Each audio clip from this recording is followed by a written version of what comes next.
Have you ever noticed that it's not always the cooking that wears you out? It's the kitchen itself.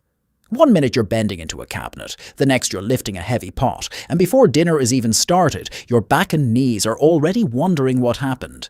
The good news is, you don't need an expensive kitchen remodel to make cooking easier. Today, I'm sharing budget-friendly kitchen changes that can make everyday cooking more comfortable, save your back and knees, and maybe even have you saying, "Why didn't I do this years ago?" So, grab a cup of tea, get comfortable, and let's get started. Number 1. Add pull-out shelf baskets instead of digging into cabinets. Can I ask you something? When was the last time you reached into the back of a lower kitchen cabinet without making at least one little groan? You know the one I'm talking about. You bend down, get on one knee, reach as far back as you possibly can, and somehow the bowl you want is always behind 3 pots. A casserole dish you haven't used since Christmas, and that mysterious plastic container with no matching lid. By the time you stand back up, your knees are negotiating for a day off. One of the smartest and surprisingly affordable changes you can make is adding pull-out shelf baskets or sliding shelves inside your lower cabinets. Instead of you crawling into the cabinet comes to you. It's such a simple idea that you'll probably wonder why kitchens weren't designed this way from the beginning.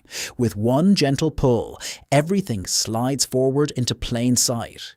No kneeling, no twisting your back, no reaching so far that you start questioning whether your shoulder still works the way it used to.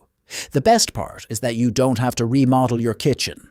There are plenty of pull-out baskets that fit inside your existing cabinets, and many of them cost far less than people expect. It's one of those upgrades that feels expensive but really isn't. I've seen so many older adults say the same thing after installing them. I wish I'd done this years ago. Honestly, I think our lower cabinets have been getting away with bad behavior for decades. They've been hiding things in the back, like they're keeping family secrets. It's time someone held them accountable. 2. Raise your microwave off the counter. Now let's talk about something many of us never question because we've simply gotten used to it. Where is your microwave sitting? For a lot of people, it's parked right on the kitchen counter. At first glance, that seems perfectly normal, but think about what happens every time you use it. You lean forward to see inside. You reach over a hot bowl of soup. You carefully pull out a steaming plate while trying not to spill it. Then you lift it up and back toward yourself without wearing half of it. It's a little awkward every single time. Moving your microwave onto a sturdy shelf or microwave cart that's closer to chest height can make a surprising difference. Suddenly, you're reaching straight in instead of bending over the machine like you're trying to whisper a secret to it. Your back stays straighter, your shoulders stay more relaxed, and handling hot dishes feels much safer. Now, I'm not suggesting you put it so high that you're stretching over your head with a bowl of chili. That's trading one problem for another. The goal is to find that comfortable middle ground where everything feels natural. It's funny how we spend years adjusting our bodies to fit our kitchens, when sometimes all the kitchen needs is a 5-minute rearrangement. Your microwave shouldn't require yoga. It should just heat your leftovers. 3. Swap cabinet knobs for easy grip pull handles. Here's one of those little changes that most people overlook because, well, they're just cabinet handles. How much difference could they possibly make? Quite a lot, actually. If you have arthritis, stiff fingers, or your hands simply aren't as strong as they used to be, those small round knobs can become surprisingly frustrating. They ask you to pinch, grip, and twist every single time you open a cabinet or drawer. That may not sound like much, until you've done it 50 or 60 times in one day. Replacing those knobs with long pull handles lets you use your whole hand instead.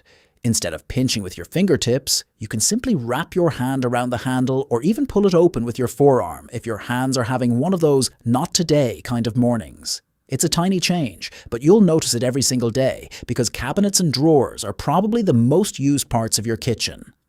And here's the bonus. Your kitchen instantly looks newer too. It's amazing what a few new handles can do. Your friends might walk in and say, "Did you remodel your kitchen?" You can smile and say, "No, I just taught it some better manners." Sometimes it's the smallest changes that make the biggest difference. After all, your kitchen should open its doors for you without putting up a fight every single time. 4.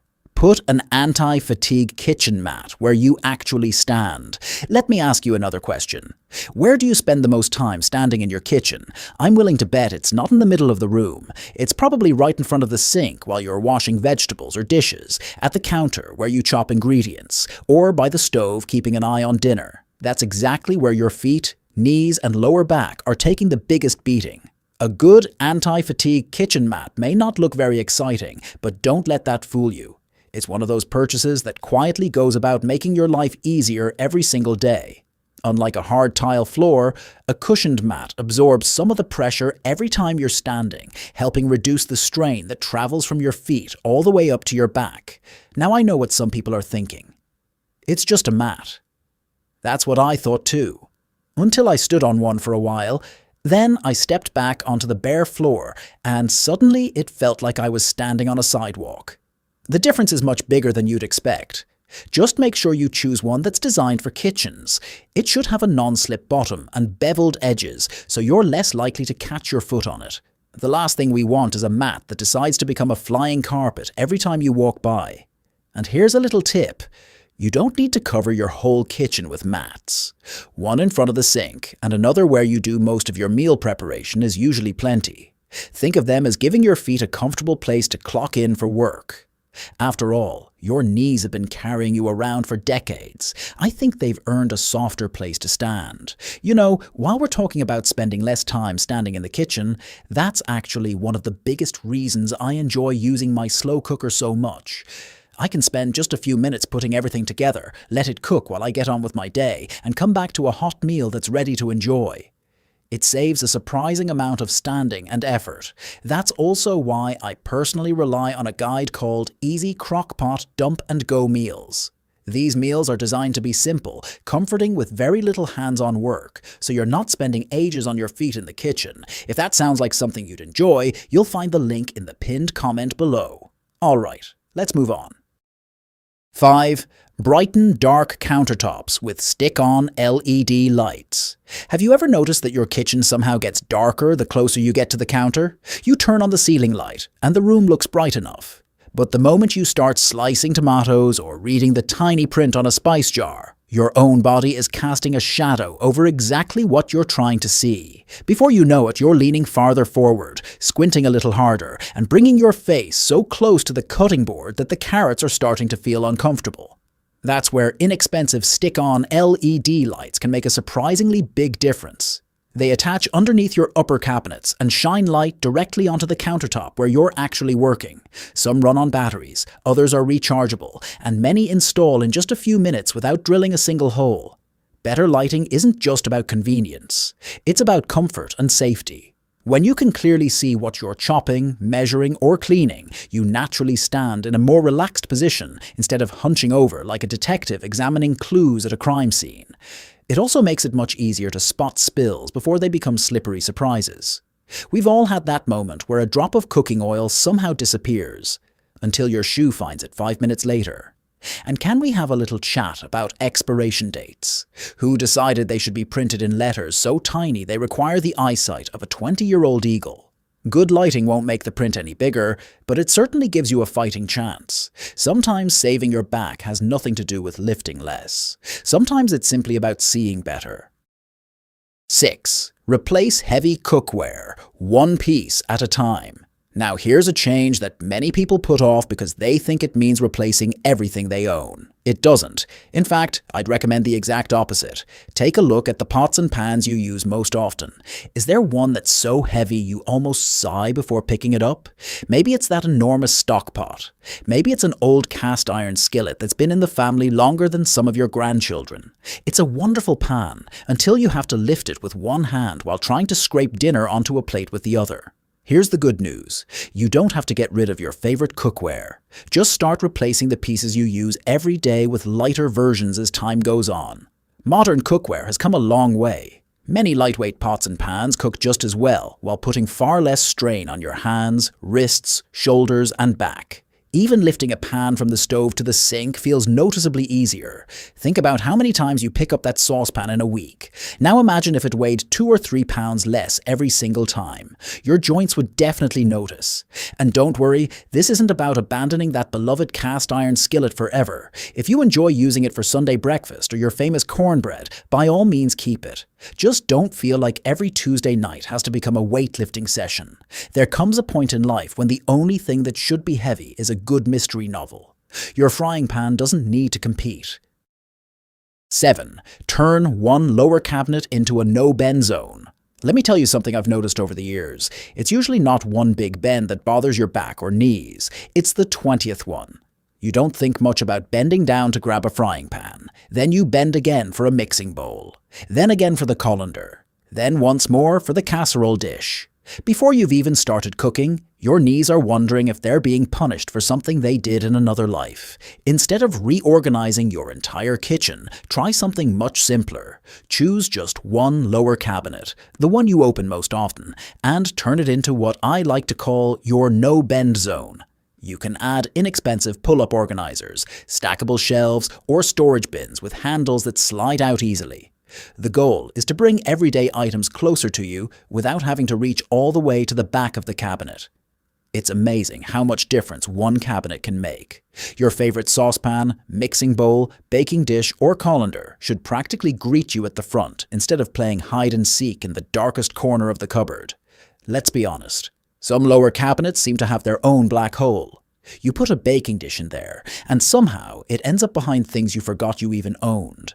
I've always suspected those cabinets rearrange themselves overnight just to keep life interesting. By creating one no-bend zone, you're giving yourself one dependable space where getting what you need doesn't require a stretch, a squat, and a small prayer that you'll stand back up gracefully. 8. Replace your faucet with a pull-down sprayer. Now here's a change that doesn't seem very exciting until you've lived with it for about a week. Then you'll wonder why every kitchen doesn't have one. Think about all the times you've tried to rinse a large pot or fill something that barely fits under the faucet. You lift the pot, you twist it, you tilt it at strange angles. Somehow water ends up everywhere except where you wanted it. And by the time you're finished, your back has officially submitted a complaint. A pull-down sprayer changes all of that. Instead of forcing the pot to come to the water comes to the pot. You simply pull the spray head down and direct it exactly where you need it. Filling stock pots, rinsing vegetables, washing baking trays, or cleaning the sink suddenly becomes much easier because you're no longer lifting and wrestling with heavy cookware. It's one of those little conveniences that quietly saves your back dozens of times every week. And here's something else you'll appreciate. Cleaning the sink becomes much faster too. No more chasing little bits of lettuce around with a weak stream of water that somehow manages to miss every crumb. Sometimes I think the old faucet and the food scraps were working together. The crumbs always seemed one step ahead. A pull-down sprayer finally levels the playing field. 9. Add a lazy Susan to deep corner cabinets. Can we all agree on one thing? Corner cabinets are strange places. You put something in there, a few months go by, and suddenly it's like opening the entrance to an archaeological dig. There's the popcorn maker you forgot you owned, the serving bowl from Thanksgiving, 3 flower vases, and somehow an empty gift bag from 2018. Deep corner cabinets have a way of swallowing things whole. That's why a simple lazy Susan is such a wonderful little upgrade. Instead of reaching, stretching, or practically climbing inside the cabinet, you simply give it a gentle spin. Everything comes to you. No crawling around on your knees. No emptying half the cabinet just to reach the one bottle of olive oil hiding in the back. Many lazy Susans cost very little, install in minutes, and immediately make those awkward corner cabinets much more useful. It's one of those purchases that doesn't seem very exciting until the first time you use it. Then you catch yourself thinking, well, that was ridiculously easy.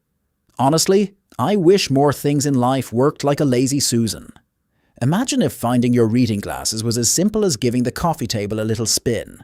Now that would be worth inventing. 10. Create one comfortable work zone. I think this may be the most important change of all because it brings everything together. Have you ever noticed how some meals make you feel like you're traveling all over the kitchen? You chop vegetables at one counter, mix ingredients somewhere else, walk to another cabinet, back to the refrigerator, then over to the stove. By the end of dinner, you've covered more ground than you planned to. Instead, try creating one comfortable work zone.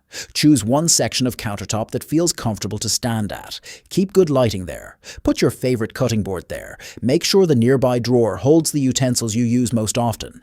Keep the trash bin close by, and use that space for nearly all of your meal preparation.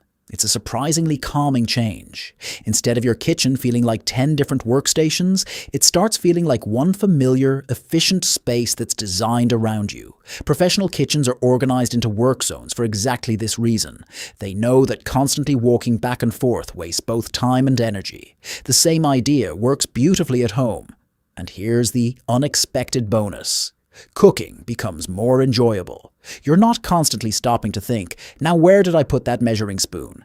Everything has its place, and after a while your hands almost know where to reach without you even thinking about it. That's when you realize something wonderful. Your kitchen has finally stopped making you work so hard. It's become a place that works with you instead of against you. And after everything your back and knees have done for you over the years, I think they've earned a kitchen that's on their side. I hope these ideas have shown you that making your kitchen easier on your back and knees doesn't have to mean a complete renovation or a huge bill. More often than not, it's the little changes you make every day that have the biggest impact. When your kitchen is designed to work with your body instead of against it, cooking becomes less tiring, less frustrating, and a whole lot more enjoyable. After all, you've spent enough years working hard. I think it's only fair that your kitchen starts pulling its weight too. If you enjoyed this video, I'd really appreciate it if you gave it a thumbs up, subscribed if you're new here, and shared it with a friend or family member whose back and knees could use a little kindness in the kitchen. And before you go, don't forget to check out the pinned comment below. I've linked a few simple guides and resources that I personally use and genuinely think you'll find helpful. As always, thank you so much for spending a little time with me today, and I look forward to seeing you in the next video.